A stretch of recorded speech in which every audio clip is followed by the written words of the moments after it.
What's up, G.I. Joe fans? Tim here from Third Wave Sabotage. Today we're going to talk about the Skyhawk. 1984, this guy came out.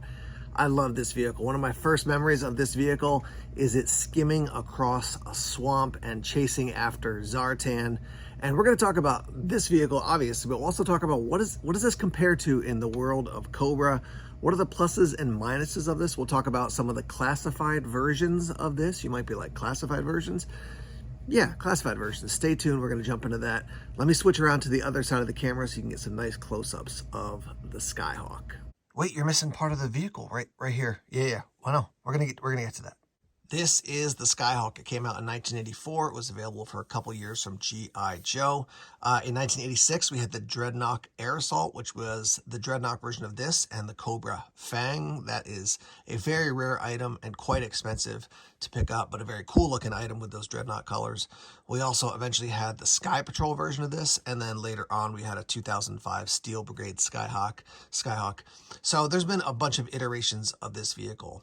Now, one thing I do like about it is that it's called the Skyhawk, and Skyhawk does not stand for anything. It felt like later on with a lot of the vehicles, it was like you had to have an acronym. This is just the Skyhawk, and it's just cool. So, the Skyhawk is a VTOL, which is an acronym. So vertical takeoff and landing, meaning that your engines are going to pivot up so you can take off, and then they'll pivot like this, and then you can fly.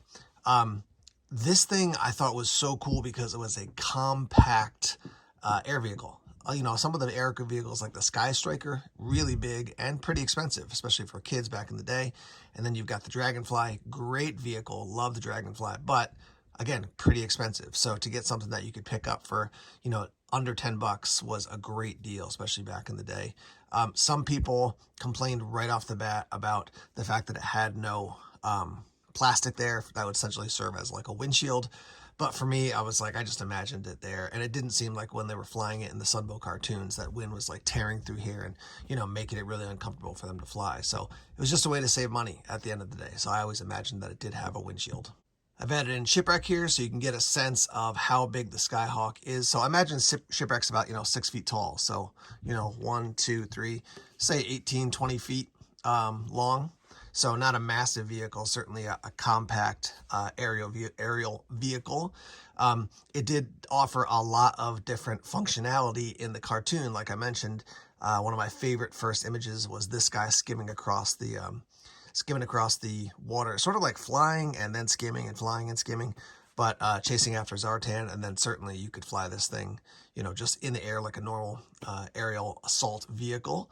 And I have this actually set up on my tactical battle platform. It's in the landing pad in the back, which is, I think, great for something this size. You could put something like a Locust back there, but the Dragonfly just feels too massive for the tactical battle platform. So this thing, I think, is great for that. So when you go through the blueprints on this guy, it's got a lot of different kind of cool features it talks about. So first of all, titanium alloy fuselage skin. And so the idea is that this is a super lightweight vehicle. Signal processing air-to-surface rockets, SPATS, so SPATS rockets, and surface or air-to-surface implies that you're going to be up in the sky and shooting down with those rockets right there. Again, that makes sense because this is an aerial vehicle. I guess if you were chasing after Zartan, you could still shoot him with your rockets, but maybe not. Maybe they're not built for that purpose. So air control stabilization intake.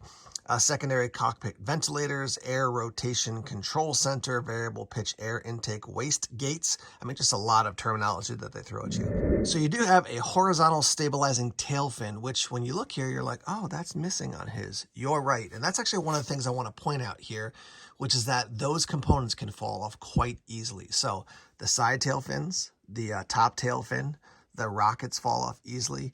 And even the skids are not super strong, so you want to be aware of that. A lot of people whine about that, or they're like, oh man, it's just so fragile. I agree. Now, I'm not a kid, whipping this thing around in my yard and smashing it into trees and stuff. This is more for photography for me. But I did want to show you that it's very easy to pick one of these up and not realize, oh, I'm missing the tail fin, or I'm missing one of the rockets. So, excuse me, just be aware as if you're shopping for a Skyhawk, that you make sure you have all the various pieces. Even this guy, the tension point, which I'll show you in a minute, if that starts to wear down, it can be hard to keep this thing pointing vertically or pointing horizontally. So heads up on that. We'll talk about the twin 20mm thunderclap cannons, which are underneath here in a minute, but I don't know if you ever noticed this before, but these are fuselage-mounted Vulcan 20mm cannons. So you've got some rockets, you got some cannons underneath, you got some cannons on the side as well. So actually quite a bit of firepower for a very compact vehicle. They do add a bunch more kind of features in from the blueprints, but a lot of them are just like, they just throw words in there sometimes to, as you read it as a kid, you're like, oh, that's really cool, but it doesn't like display when you're looking at it. You're not like, oh, that's clearly the external navigational linkages or the boron epoxy composite tailskins. But still, compact vehicle, low cost, lots of fun to use. Flipping on the bottom here, a couple things you can see. First off, you have no design or anything on the bottom, so there's no like engine features or anything like that. This came out pretty early on, so sometimes they would just save money by not printing anything on the bottom. You do have these twin cannons, which is cool. When you move one, the other one moves. When you move this one, the other one moves. So they point in the same direction. You can see that they're not totally linked, and this plastic is soft enough so that they can kind of flex a little bit, but in general, when you move one way, it's going to follow, the other way, it's going to follow as well. Here's a look at one of your rockets. Pretty cut and dry, no fins on the front, just fins on the back. Maybe if it was on the front, it looked more like something from the Dragonfly. But you can also see that the hole to attach it is, it's not super deep and it's not super grooved. So it's going to go right here. Let me pick this up and show it to you. On the skid. And even that doesn't have a ton of texture. So just be aware, again, these things can pop off quite easily. That's what it looks like to secure it. It's actually easier to do when it's upside down too. So just like take it off and turn it upside down and do that, as opposed to trying to have it, you know, like this, and you're trying to do it upside down. It just doesn't seem to work as well. You can see there's a little bit of residue here. Sometimes on the aftermarket, people will put a piece of tape in there, and then when you pick it up for sale, you'll have to get some of that residue off. But the idea is these will go like this. This thing will take off and then pivot, and now it can fly forward even if it knocks over shipwreck in the process. You can see we do have a little bit of wobble there in that bar that goes across. Yeah, it gets a little bit loose after a while. But again, for me, I'm not super stressed about that because this thing it's flying and we're good to go. I think it was Hooded Cobra Commander 788 back in the day. When he made a review of this, he noted that the engines, you're basically shooting the air that's coming out on the back of the engines is shooting directly into part of your vehicle, which probably wouldn't work. But again, for me, it's G.I. Joe. So I'm like, yeah, that makes sense. Maybe it bounces off there and it works totally fine. You can see Danger Jet Blast pointing here, a little sticker there on the side. Got some stickers here on the front. Danger because of your cannons there. Rescue, I'm not exactly sure what you're rescuing there. Maybe it's, I guess, that little hat, that little button there, and that little button there if you had to like break the thing open to get somebody out. You do have some detail there and even here as well, which is cool, and same thing on the other side, as you can see. All right, let's talk about opening this thing up. So your pivot is going to be right here. You can see for mine, it opens pretty easily. For some people, they only go maybe this far or maybe a little bit more, because the joint, which is right here, and there on the back side, right there, that can wear thin. But once if you get one and it is easy to open, that's really kind of an advantage because it makes putting the figure in more easy. Obviously, you got a peg in the back, you got the back, you have a hole in the back, you got the back peg, and then you're gonna basically slide them in, lock them in, and then close this down. You can see there is inside, let me take shipwreck out.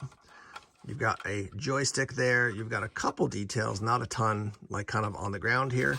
But when you turn it around, you can see we do have right in there, we've got like a controlled, like a dashboard type of thing.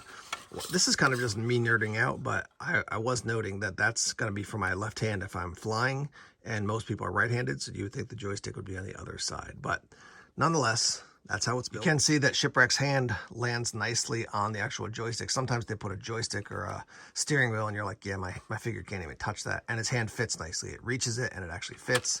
And then this closes down. And then you want to make sure that his head is back a little bit. And then close this down. Clicks in. Now Shipwreck's ready to take on the world. That wasn't so great. That was more like barbecue. So here we're looking at another similar type of vehicle. So this guy obviously can go underwater as the shark, and it can also fly above. This can skim along the top of the water and then also fly above, but kind of a similar size and vibe. Now, the shark did come with a figure, whereas the Skyhawk did not. the figure that came with the Shark Deep Six, not super popular in the original version for most people. I just think the Skyhawk overall is cooler looking. Even though this guy could dive underwater and fly above, I tended to think of this as like more so as a submarine, and this definitely more as an air vehicle. Ironically, I do have Shipwreck in here when I think it's in the opening sketch, right, of the opening scenes of the G.I. Joe Sunbow. Have Shipwreck actually flying a shark, if I remember. Now, the main vehicle for Cobra that I'd compare the Skyhawk to is actually right here behind me. You can see I've got the two fangs hanging up here from the ceiling. Again, a one-person vehicle like the Skyhawk. This guy, because it's a helicopter, also has that vertical takeoff and landing option. It's got a bunch of missiles. This one actually dropped one and it went underneath my shelf. This guy right here. So I gotta find that missile in a second. But also a low-cost vehicle. So you can see these guys going head-to-head. I would say overall, I would consider the Skyhawk more agile than the Fang, but still similar in size and functionality. When I first started getting back into a real American hero and that line of G.I. Joes, this was probably after maybe a month or two, I picked up one of these vehicles, maybe a little bit later. Right now on the market, if you're going to get it complete, it's going to run you $40 plus. You can see you can pick it up with, for example, missing the tail fin. I think it actually looks totally fine without that, but it does add another level to it. So 40 bucks, give or take, on eBay. The other thing is that if you're into classified, which I'm also into, they do have a lot of different versions of that. Now, when I say that, they're not from Hasbro. There are a bunch of different versions available on Etsy from people who have 3D printed them. You can usually pick up either the actual Skyhawk or the files, so you can print your own Skyhawk. And then there is the Air Eagle, which is, it's basically based off the Skyhawk. It's the Air Eagle instead of Skyhawk. It's going to run you around 130 bucks. That's from Fans Hobby. They also have like an Air Tiger, so a Tiger Force version of it as well. Definitely bigger, not as streamlined. The side fins definitely stick out more. That's not terribly expensive for something that's from a smaller company, not Hasbro or something like that, if you want to pick one of these up for classified. But I think this is a super fun vehicle. You could actually kind of build a small fleet of these, and fly them around. They'd be really cool in photography. I'm looking up to where the fangs are. I may actually pick up another one of these and have two of them coming in to attack the fangs. But that is the Skyhawk. Like I said, probably around 40 bucks, give or take. Obviously, if you get it, with a box, mint, maybe with the sticker sheet, with the stickers unapplied, it's going to cost you more. But 40 bucks, give or take, if you're going to pick this up. You can see probably the missiles pointing down there a little bit. But I'm actually hop on maybe some of the Facebook groups or eBay and see if I can find that tail fin now. But wanted to show you the Skyhawk. Let me hear your thoughts. Where does this fall into your G.I. Joe kind of memories? And do you have one? Do you like it? Are you looking for Hasbro to make a Hasbro legitimate from the company version of the Skyhawk for classified? Got a couple other videos here for you to check out. Thanks for tuning in here. We'll see you soon.